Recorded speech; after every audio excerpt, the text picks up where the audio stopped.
Hey, y'all. So, I got something to say. And I'm just saying. Okay. So, men out there. Just because you have parts that function and you are able to have kids doesn't mean you should. Now, I know a lot of men that sit there and say, I have a kid. I want to see my kid. I have a right to see my kid. No, doesn't work that way. See, if you don't care if the child has food on the table, if you don't care if the child has clothes on their back, if you don't care if the child has a roof over their head and shoes on their feet, if you don't care if the child is sick with no meds, if you don't care if the child's doing well in school, if you don't know at least the name of one of your children's best friends, there's a problem.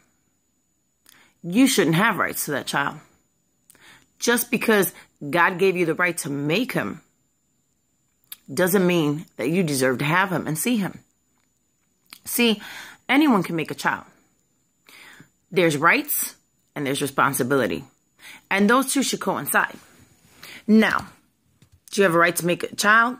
If you have the parts and they function, I guess you do. Now, do you have the right to see the child? If you're not taking care of your responsibility? Heck no. And I know that a lot of women are going to bash me for this video because they already have. But see, here's the thing. I hate seeing a man say, oh, this chick is a witch because she doesn't let me see my kid, and bash their fists against their chest like they're Papa of the Year. And say, she doesn't let me see my kid. Do you want to see your kid? I mean, I can let you see your kid, but here's the thing. It's not when you feel like it. Because what a child needs is consistency in his life or her life.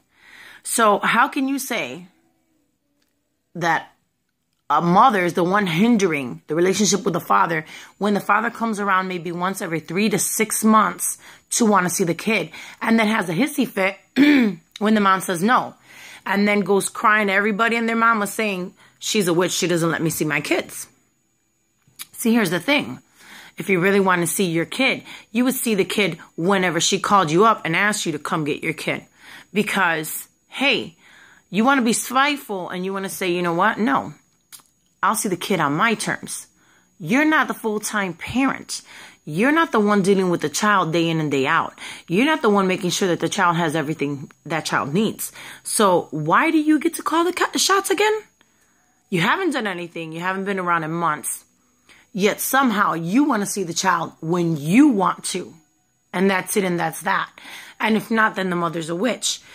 See, a lot of women bash each other because of this and say, oh, she's using the child as a pawn. She just wants him back. She just hates him and she's taking it out on him with this child.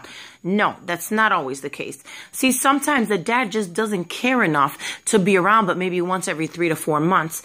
And see, some girls would be naive enough to let that man see that child because, oh, he's the dad. How can I say no? That's his right. No, that's not his right.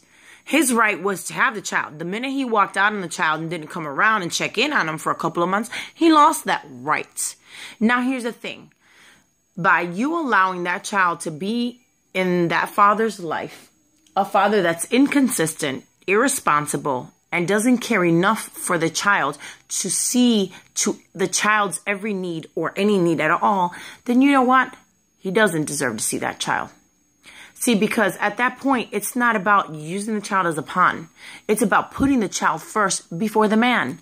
Now, if you put the child before the man, you realize that a kid is going to be traumatized when they see their child, their dad, once every 3 to 6 months.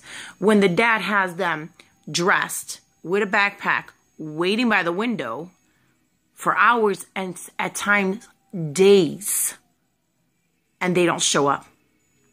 Then that's not the dad's fault that the child is traumatized. Then that's Mommy Dearest's fault. Why? Because you allowed this man to toy with your head yet again and make you believe that they were going to change. when the child is 9, 10, 11, 12 years old. If he hasn't changed yet, what makes you think he's going to change now?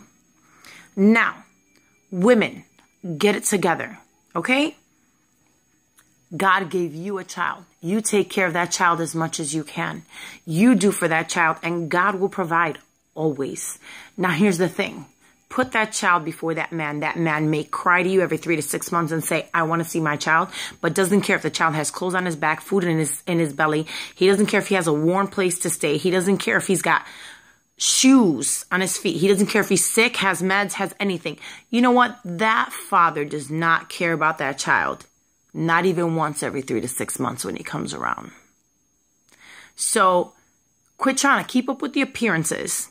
Quit trying to worry about what other people say and worry about how this is going to affect that child when they see that parent maybe once every 3 to 6 months, and then they cry in between every single day wondering why they're not worthy enough to have their parents' attention the rest of the time.